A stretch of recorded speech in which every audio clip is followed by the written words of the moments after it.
Welkom bij Scheldermondig. Mijn naam is Jan Rubbens, presentator. En wij nodigen mensen uit met passie.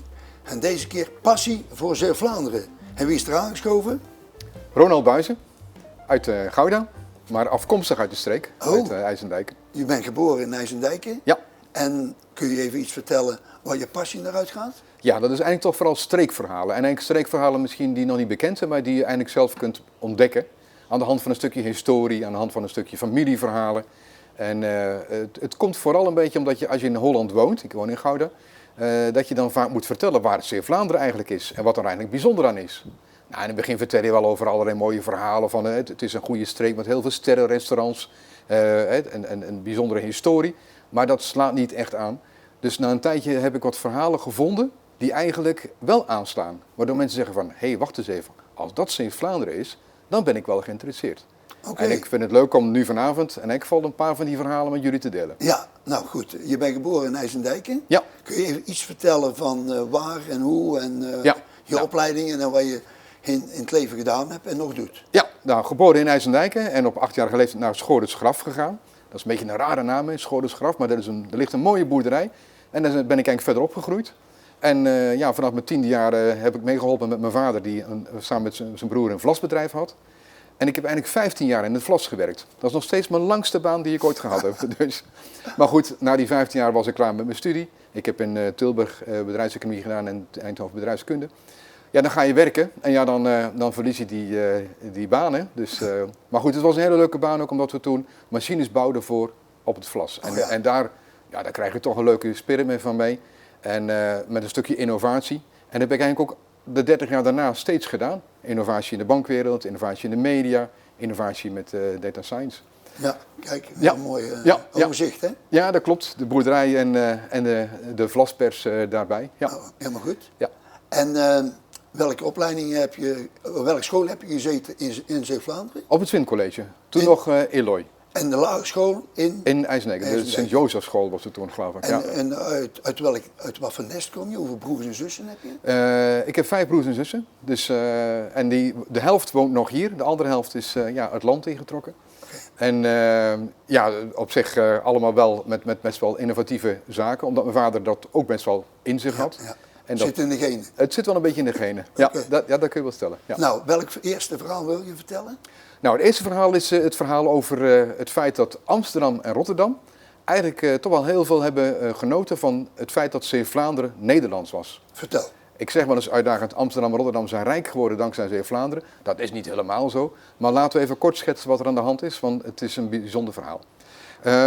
Destijds was Zeeuw-Vlaanderen gewoon, net als alle andere stukjes van Zeeland, waren eilandjes.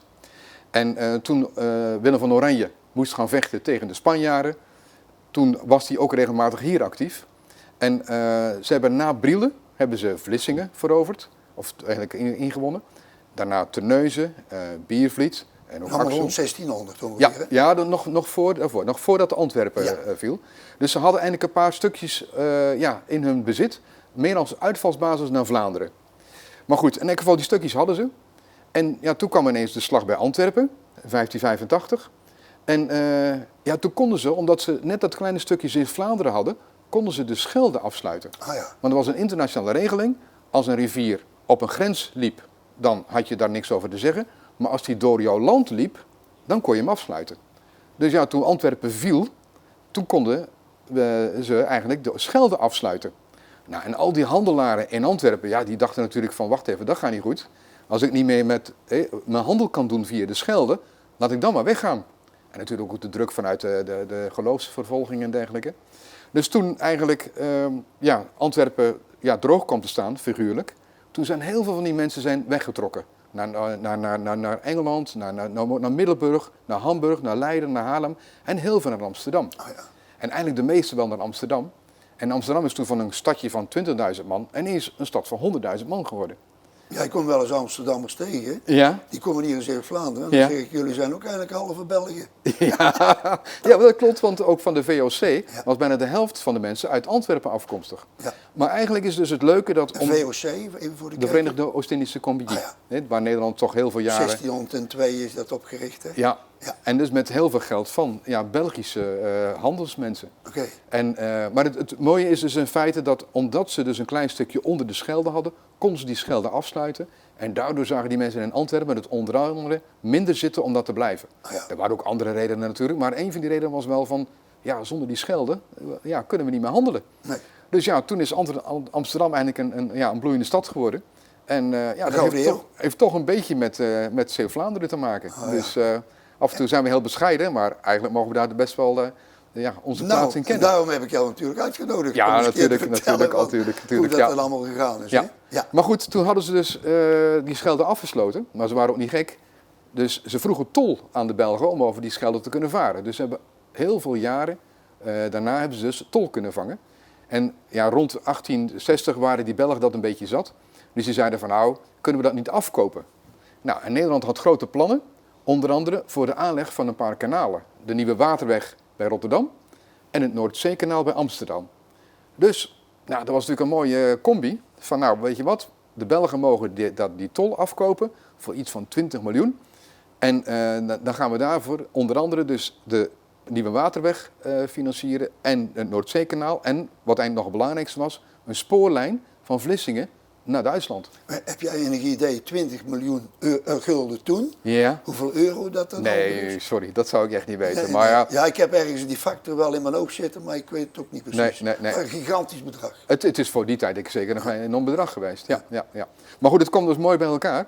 Hè, de afkoop van de Scheldetol en dus het investeren in die projecten. Oh, ja. En ik geloof dat het geld vooral bedoeld was voor die spoorlijn. Okay. En, dat was natuurlijk, daarmee konden ze dan dus hopen dat dus Vlissingen eigenlijk de hoofdhaven werd voor de Nederlanders. En daarmee het vervoer naar Duitsland kon gaan inrichten. Ja. En goed, daar waren natuurlijk de Belgen niet zo heel blij mee. Want indirect hebben zij met de afkoop van de Scheldetol eigenlijk een beetje die projecten in Nederland gefinancierd. Dus dat is dan een beetje mijn punt van, Amsterdam was al rijk geworden. Ja. En daarna is Rotterdam gaan bloeien. Dus je moet het altijd met een korreltje zout nemen, eerlijk gezegd. Maar ik vind het toch wel belangrijk om te zeggen van Amsterdam en Rotterdam hebben er echt wel baat bij gehad. Ja. En dat bleek ook nog een beetje aan het einde van de Eerste Wereldoorlog. Dat is misschien een beetje een rare draai. Maar na de Eerste Wereldoorlog wilden de Belgen eigenlijk graag Zeeuw-Vlaanderen hebben. Dat klopt. En wat gebeurde er? De mensen in Rotterdam die vonden dat niet prettig. Nee. Want dan was de Schelde een grensrivier. En dan konden ze daar eigenlijk niks meer over zeggen. We hebben toen de Rotterdamse havenbronnen gedaan. Die hebben geld beschikbaar gesteld aan mensen in Zeeuw-Vlaanderen om anti-annexatiecomité's op te richten. Ja. Dus die begonnen stiekem de anti-annexatiecomité's te sponsoren. Ja. En toen is ook het Zeeuw-Vlaams volkslied van gemaakt. Van tot Tottenisse. Ja, precies. Ja. Dat is dus eigenlijk dankzij de Rotterdammers opgezet. Volgens mij weten die Rotterdammers helemaal niet. Nou ja, dat zou kunnen, want het was natuurlijk een beetje geheim. Ja. Maar later is dat wel dus gebleken. Mooi verhaal. Want waar kwamen al die feesten vandaan? Nou, die werden gesponsord door Rotterdam. Om in de hoop dus dat Zeeuw-Vlaanderen bij Nederland bleef. Okay. En dat is ook gelukt. Ja. Dus, dat is inderdaad een heel mooi verhaal. Ja. Zullen we overgaan naar het tweede? Ja, dat is prima. Ja, en waar heb je daarvoor uitgekozen? Nou, dat is het verhaal over de Schorres graf. Daar ben ik dus getogen, om het zo maar te zeggen. Daar heb ik ook een boek over gemaakt. Okay. Dus dit boek, verbonden met Schorres graf. En wat is daar het bijzondere aan? Dat eigenlijk op Schorres graf ligt Willem Schorer begraven. En dat graf ligt eigenlijk aan de rand van de Zachariaspolder. Ah, ja. En dan denk je, wat heeft dat met elkaar te maken? Nou, toen ik dat boek schreef, kwam ik tot de ontdekking dat Zacharias staat voor Zacharias Paspoort. En dat was de opa van Willem Schorer. En wat bleek ook, dat de voorouders van die Zacharias Paspoort, die hebben eigenlijk het hele poldergebied ingepolderd. Van het zuiden van de Belgische grens tot pakweg de huidige Braakman en ook tot IJsendijken. En eigenlijk was dat gebied, wat vroeger, zoals ik wel eens zeg, een grote badkuip. En, want ze hadden daar veen afgegraven en dan wordt het een kuil. En op een moment is als het ware de barrière naar de Schelde doorgebroken en die hele badkuip is volgelopen. En eigenlijk hebben dus de familieleden van Willem Schorer en ook de mensen daarvoor, familie Laurijn, die hebben er bijna 400 jaar over gedaan om heel die badkuip stap voor stap weer in te polderen. Ah, ja. Dus dat is natuurlijk wel, dat is best wel een lange periode. En eigenlijk was Schorres graf en de Zachariaspolder was daar een onderdeel van. Ah, ja. Nou had ik alleen één raadsel bij het schrijven van het boek. Dat die Zacharias Paspoort, die was getrouwd met een Van der Perre. Ja. En die Van der Perres waren wel rijk, maar Zacharias was eigenlijk helemaal niet zo rijk. Althans, die indruk had ik. Dus ik dacht altijd van, hoe heeft die beste man zo goed kunnen trouwen? En dan heb ik dat laatst ontdekt. En wat blijkt nou? Dat Zacharias Paspoort, zijn moeder, was een reaal. En die reaals, dat waren bekende Amsterdammers, die hebben dan zelfs een eigen eilandje. Het Reale eiland. En wat blijkt, is dat die realen ook familie waren van de familie Ruitenburg. Van Willem van Ruitenburg. En die staat dominant op de nachtwacht. Oh ja. En dat vind ik altijd leuk, als je dan dus zo'n raadsel hebt, van hoe kan nou die Paspoort trouwen met Van der Perre. En als je dan even door gaat zoeken, dat je ineens bij de nachtwacht uitkomt. Oh ja. En nou ja, dat vind ik, ja, dat zijn wat mij betreft gewoon bijzondere familieverhalen. Dus hier zie je inderdaad de stamboom van de familie Paspoort, met op de 4e tree, de Cornelia die trouwt met die Zacharias Paspoort. Ja. Ja. En die foto's zijn trouwens van de familie Vet en Cornelia Rombaert. En nou ja, goed, in ieder geval, het is dus wel bijzonder als je dus een beetje gaat spitten in die historie, dat je van die bijzondere verhalen achterhaalt. En dat er dus een connectie is tussen een plek als Schorens Graf en de nachtwacht. Ja. En dat bedoel ik een beetje met streekverhalen. Als je een beetje doorzoekt en rondvraagt en dan kom je soms tot hele leuke ontdekkingen. Ja, heel bijzonder dus dat dus het rijke Holland met Ja. de nachtwacht en zo, Ja. dat ook connecties heeft met Zeeuws-Vlaanderen. Ja, en eigenlijk even de clue van het verhaal is Ja. ook dat dus eigenlijk die badkuip die ontstond, die moest ingepolderd worden. Daar was natuurlijk geld voor nodig. En dat kwam dus eigenlijk van die rijke handelaren. En die zagen dat gewoon als een goede belegging. Ja. Dus eigenlijk was de badkuip een populaire belegging bij de mensen van Middelburg, van Walcheren. Oké. Maar ook mensen met connecties in Amsterdam. Prima. Dus eerst ging het geld van Antwerpen naar Amsterdam. En daarna kwam het terug naar Zeeuws-Vlaanderen. En hier zie je inderdaad een mooi plaatje van de nachtwacht. Met Willem van Ruitenburg als een heel dominant figuur. Dat is de man in de cirkel. In de ellips. Met het gele pak. Dat was Willem van Ruitenburg. En hij had dus een zus en die was getrouwd met de familie Reaal. Ja, dat is toch een bijzonder van Zacharias verhaal, hè? Paspoort. Ja, ik vind het wel een leuk verhaal. Ja. Ja, het is, je moet er maar net tegenaan lopen. Ja, ja. En dat vind ik wel leuk om dat dus inderdaad aan de hand van een stukje historie te ontdekken. Ja. Nou, zullen we naar het volgende verhaal gaan? Ja, Want, zeker. Nou, ik ben benieuwd. Ja, kijk, een ander verhaal wat vaak leuk is om te vertellen aan mensen uit Holland, dat is dat ik altijd 8 meter omhoog moet om naar Zeeland te gaan. Vertel. En dat vinden ze, dat klinkt een beetje raar, hè? Maar je denkt altijd aan Zeeland, dat ligt laag, hè, dat overstroomt en dat zal wel heel laag liggen. Maar dat is niet zo. Als ik vanuit Gouda kijk, moet ik 8 meter omhoog om hier in Zeeuws-Vlaanderen te komen. En wat wordt dat in uitgedrukt? In wel... 8 meters, ja, Ja, dat maar is dus en NAP? min 6 meter NAP is En Gouda. NAP, wat is dat? Het Nieuwe Amsterdamse Pijl. Ja. En dat is eigenlijk een soort norm voor als meetpunt van dat beschouwen ze als 0. Zo'n beetje tussen hoogwater en laagwater. Ja. Zo'n beetje. In elk geval, dat is ooit vastgesteld en vanaf daar zijn ze gaan meten. En nu is het dus zo dat Gouda en omgeving ligt tot 6 meter onder NAP. En Zeeland ligt eigenlijk 2 meter boven NAP. En hoe komt dat nou? Nou, dat is een bijzonder verhaal, want het is ooit begonnen op een gelijk niveau. Ja. Dus ooit was Zeeland, dat kunnen we ook op een van de slides zien, lag even hoog als Holland. In groot moeras. En dat zie je hier, links zie je Zeeland en rechts zien we Holland. En dat veen dat lag lekker nat, dus dat bleef gewoon veen. Maar toen kwamen de mensen die daar wilden wonen, die gingen de bomen kappen en die gingen het een beetje droger maken. En wat er dus gebeurde was dat in Holland werd dat veen droog.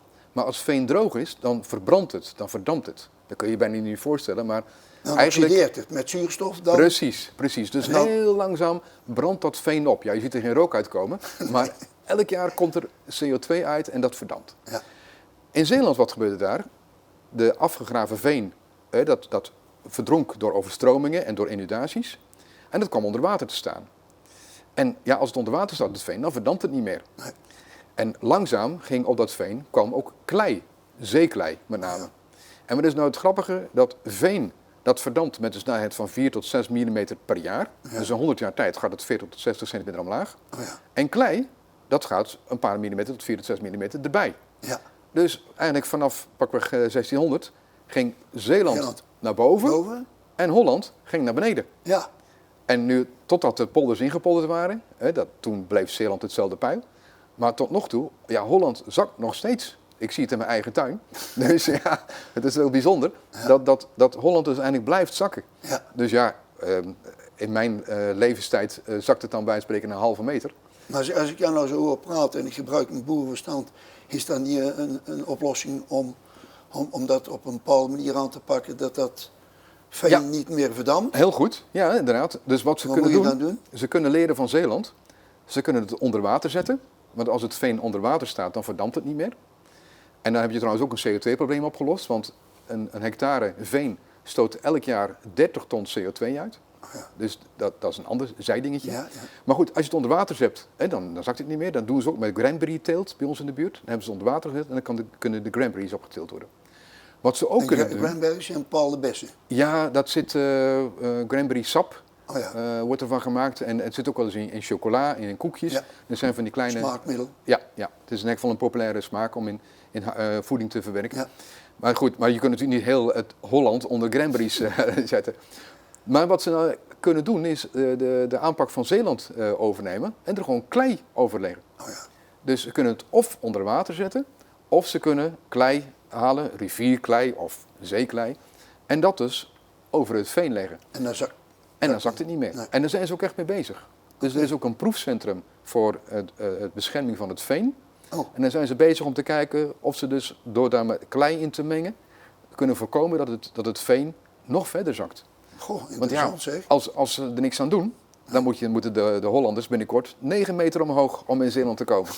Dus ja, 10 meter. Ja, als en het zo daar het gaat. verdronken land van Saftingen, dat wordt ook nog steeds hoger, hè? Ja, dat Dus als is je ook dan, aan. Ja. ik doe wel eens excursies in het verdronken land van Saftingen. Ja. Ik vind dat een mooi verhaal. Ja. Als je niet uitkijkt moet je 9 meter omhoog klimmen om uit Holland naar Zeeuws-Vlaanderen te komen. Ja. Ja. En ik vind het leuk om het zo te vertellen, omdat je merkt dan dat mensen erop reageren van, dat kan toch niet? En dan kun je toch wat interesse wekken voor Zeeland, voor Zeeuws-Vlaanderen. En dan raken ze toch iets meer geboeid voor alles wat daar gebeurd is. Ja. En, dus het zijn 3 verhalen. Eentje is Amsterdam, Rotterdam rijk geworden dankzij Zeeuws-Vlaanderen. Het tweede verhaal is dat dus de Hollanders geïnteresseerd waren in de badkuip van Zeeuws-Vlaanderen om daarin te beleggen. En de derde is van beseffen we wel dat Zeeland eigenlijk helemaal niet zo laag ligt. Nee. Maar althans in grote delen dat het gewoon best wel hoog ligt. Ja, maar je hebt nog een vierde verhaal over een reisje niet langs de Rijn, maar... Ja. Zullen we Nou, daar nog kort eventjes Ik over... heb ook inderdaad deze verhalen, mensen weten een beetje in Gouda dat ik dus wel een zwak heb voor Zeeuws-Vlaanderen. En dat ik daar ook leuke verhalen bij kan vertellen. Dus op een bepaald moment heb ik ook vrienden uit Zeeuws-Vlaanderen uitgenodigd om eens een dag mee te reizen door Zeeuws-Vlaanderen. Niet uit Zeeuws-Vlaanderen, maar uit Holland. Uit Holland, ja, Ja. sorry. Het waren mensen uit Gouda. Holland, uit Gouda? Ja, en die zijn dus... Heb jij meegetroond? Heb ik meegenomen, ja. Naar jouw geboortestreek? Precies. En dan zijn we gestart in Lilo. Dat is in België? Dat is nog in België, maar dat is mooi omdat daar het fort ligt, inderdaad. Daar ligt het fort. Rechts zien we, ja? We zien daar Doel op de kaart, maar Fort Lilo ligt dan vlakbij. Het is dan een mooi startpunt, omdat dat ooit de bescherming was voor de haven van Antwerpen, dat fort. In ieder geval, dan van Fort Lilo kun je dus naar Doel gaan, hè? Het verlaten dorp. Spookdorp? Het spookdorp. En dat is ook een heel mooi verhaal met de molen voor de kerncentrale. En vandaar kun je naar Hulst gaan om eens een echt vestingstadje te zien. En met het verhaal van de Vosreinaarden. Ja. Nou, vanaf Hulst kun je heel mooi gaan naar Westdorpen. Dat vind ik mooi, omdat het gewoon echt nog een klassiek dorp is langs een hele belangrijke dijk, hè, de Sint-Jansdijk. Of de Graaf Jansdijk. En ik vind het ook altijd leuk om daar te melden dat daar Jan Dellaert vandaan komt. Hè, de oprichter, VDH-directeur. familie voor jou? Ja, nou, heel veel weg. Ja, nou, dan moet je ver terug. Maar inderdaad, mijn moeder is in Dellaert. Maar je kunt er altijd zeggen van, we hebben dezelfde genen. Jawel, dat houden we erin, dat is prima. Het is eigenlijk van een stukje Zeeuwse trots, Ja. Zeeuws-Vlaamse trots. Klopt. En die Jan die komt daar vandaan en die heeft inderdaad 40 jaar is hij directeur geweest van Schiphol. Ja. Nou, vanaf Westdorpen is het mooi om te gaan naar Filipijnen met de mosselen. Dat spreekt mensen aan. Ze kennen allemaal wel iets van Filipijnen. En dan ga je daar over de grens en heb je daar de Dodendraad. Oh ja. Dat is ook een heel bijzonder verhaal wat mensen natuurlijk niet kennen. Ze Nee. kennen het IJzeren Gordijn wel, maar dat IJzeren Gordijn vroeger er al was in Zeeuws-Vlaanderen. Maar Dodendraad is uit de Eerste Wereldoorlog, hè? Precies, dat is het Eerste Wereldoorlog en inderdaad het IJzeren Gordijn in Duitsland is natuurlijk veel later. Ja. Maar we hadden dus al nog een IJzeren Gordijn. 2000 volt, hè? Ja, ik weet het niet precies, maar het Ja, was in ieder maar geval ongeveer dodelijk. wel, Ja. Maar in ieder geval, ze hebben daar een paar stukjes laten staan op de grens. En dan ga je naar Boeghouten en heb je daar een vissersboot op de markt liggen. Dat is natuurlijk een bijzonder verhaal dat je zo ver van de Schelde daar ineens een vissersboot hebt. En dan kun je dus vertellen over de braakman die dus vroeger tot daar kwam. In 1952 ingedampt, hè? Ja, maar daarvoor was het natuurlijk ook al ingepolderd een beetje. Maar inderdaad, er was nog heel lang een boot geweest, een vissersboot, met de naam van Boeghouten erop. Ah, ja. En dat is natuurlijk wel dat is een bijzonder verhaal. Ja. En als je dan vanuit Boeghouten verder gaat, dan kun je dus wandelen naar Sint-Laurijns, waar het Schotshuis is. Een heel groot oud ziekenhuis, wat er ooit gezet is om malaria-patiënten te behandelen. En waarom waren die malaria-patiënten daar? Omdat Holland had besloten, wij sluiten alle sluizen af, zodat Vlaanderen onder water kwam te staan. En dat was stilstaand laag water, Precies, en er kwamen allemaal muggen. malaria-muggen. En dat was dus bij de scheiding van Nederland en België. En liet Nederland dus letterlijk België toch een beetje verzuipen. Dus niemand wilde dat hebben, eigenlijk. Nou ja, het was een beetje pesterij, want het water van België moest naar de Schelde. Maar ja, als je dan de sluizen dichtzet, ja, dan overstroomt het daar. Hè? En daarom hebben ze later ook die kanalen naar Oostende gemaakt. Ja. Nou goed, je kunt dan doorgaan naar Sluis. Nou, Sluis hoef ik niet aan te prijzen, hè, want dat is bij iedereen bekend. Naar Katzand, naar het haventje. En je kunt dan daarna dus terug langs de kust, eventueel langs Schorensgraf. Tuurlijk, langs moet je even Hoofdplaat. uitstappen. Ja, even uitstappen. Je kunt doorgaan naar Zaamslag, naar de Reuzenhoek, waar Chris Verhagen zo'n mooi boek over heeft geschreven. En Adrie de Kraker. En Adrie de Kraker, ja, die daar inderdaad woont. Ja, ja. En dat is inderdaad een hele goeie dat je het zegt, want kijk, veel van deze verhalen die zijn natuurlijk al beschreven. Ja. Maar het is wel leuk om erbij te laten zien dat er ook mooie boeken over zijn. Landschap en bewoning van Zeeuws-Vlaanderen, Adrie de Kraker. Ja. En Adrie is ook een keer hier in de studio geweest om dat op te lichten. Ja. En daar maak jij dankbaar gebruik van. Zeker, zeker. Maar ook van de boeken van Rinus Willemsen over Hoofdplaat en Biervliet. Boeken van André Bouwers, van de Heemkundige Kring. Al die verhalen zijn er wel, maar je moet ze soms een beetje eruit tillen en een beetje verpakken. Om ze ook echt... Maar je bent ook zelf het archief ingedoken. Ja. En Niet dagenlang of zo, Nee. maar inderdaad het historisch punt in Terneuzen is een leuk punt. Daar liggen nog heel veel documenten over de polders. En dan kun je echt zien, de polderinformatie, de briefwisselingen van rond 1600. Ja, dat is ongelooflijk. En het waterschap? Dat is bij het waterschap. Ja, dat historisch informatiepunt, dat zit bij het waterschap. En daar zit dus de historie van de polders van Zeeuws-Vlaanderen. Oké. Dat is één archief. Het andere archief is natuurlijk het archief van de gemeente Sluis, bij Geert Stro. Ja. Ook heel leuk wat er allemaal in die dozen zit. Ja, Ik heb een keer een programma in mijn eentje op pad meegemaakt met Geert. Oké. Ja, geweldig, hè? Ja. Maar er zit echt humor in die archieven. Ja, ik had er vroeger ook nooit aan gedacht, maar als je af en toe die stukken tegenkomt, dan kun je er toch echt wel om lachen. Ja. En natuurlijk het archief, het Zeeuws archief in Middelburg, waar ook best veel, waar met name de familie Schorder heel veel documenten heeft afgegeven. Waardoor je dus ook door die documenten kunt zien, ook van Willem Schorder, wat ze in die tijd hebben gedaan. Nou, het leuke ervan is, je komt wel eens in Eindhoven en dan heb je een Willem Schoorlaan. Ja, dat heb je verteld. Zijstraat van de Brabantlaan. Ja. Heel mooi, hè? Ja. Ik vind het ook al mooi omdat Willem Schorder een beetje een dubbele rol had. Hij was aan de ene kant een bekend jurist en een bekende grondeigenaar. Maar door die straat wordt hij dan ook echt erkend in Nederland als een bekende jurist. Ja, uit Zeeland. Uit Zeeland, uit Zeeland. Ja, hij kwam dan uit Middelburg, maar met heel veel belangen in Zeeuws-Vlaanderen. Ja. Maar dat is natuurlijk ook een mooi iets om dat boek te laten zien, nogmaals. Ja. En je hebt ook een mooie presentatie gegeven in Sas van Gent. Ja. En ik was er ook. Ja. Was dat toeval, Jan? Nou, nee, want ik had gelezen natuurlijk Schorer en er zijn natuurlijk kennissen van mij en familie die wonen daar. Kijk. In Eindhoven. En zo ben ik dus... een mooie trigger. Een mooie trigger. Ja. En toen ben ik naar de presentatie naar jou toegestapt. Ja. Ik zeg, laten we van ons twee een foto maken. Ja. En die ga ik nog wel eens gebruiken. En dat heb ik nou gedaan. Oké. Dat wist ik toen nog niet. Zullen we daarbij laten? Dat is goed, Jan. Nou, bedankt voor je interesse. Dan gaan we nou even de kijkers bedanken. Nou, beste mensen, wat heb je nog meer te wensen als je mensen met passie uitnodigt bij Scheldemondig? En je krijgt zo iemand als jou hier in de studio. Nogmaals dank en ik hoop dat de kijkers echt genoten hebben. Ik heb echt genoten. Oké.